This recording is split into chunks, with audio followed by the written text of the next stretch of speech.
Hello అందరికీ. ఈరోజు నేను వెజిటబుల్స్తో ఎగ్ ఫ్రైడ్ రైస్ చేస్తున్నాను. ఎలా ఉందో ఒకసారి లుక్ వేసేయండి.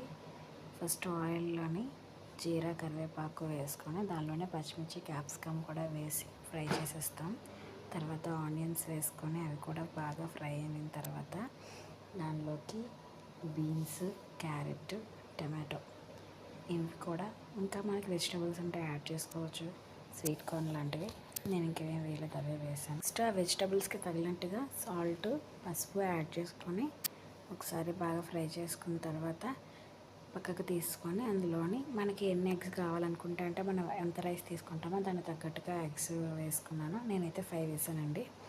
దాన్ని చక్కగా కలిపేసి ఒక మంచి వెజిటబుల్ ఆమ్లెట్ లాగా వచ్చింది. అది అలాగే తినేసినా కూడా సూపర్గా ఉంటుంది. సో ఆ ఆమ్లెట్ని బాగా క్రాష్ చేసి ఆ గుడ్లు వేసిన తర్వాత కొంచెం సాల్ట్ దానికి అడ్జస్ట్మెంట్ కోసం రైస్కి కూడా సరిపడేట్టుగా వేసాను. కారం వేసాను. అది బాగా ఫ్రై అయిపోయిన తర్వాత కారం పచ్చివాసన రాకుండా ఉండాలి. తర్వాత రైస్ వేసుకొని బాగా కలుపుకున్నాక లాస్ట్లో పచ్చి ఉల్లిపాయలు, కొత్తిమీర వేసుకున్నానండి. అంతే, సింపుల్గా ఎగ్ ఫ్రైడ్ రైస్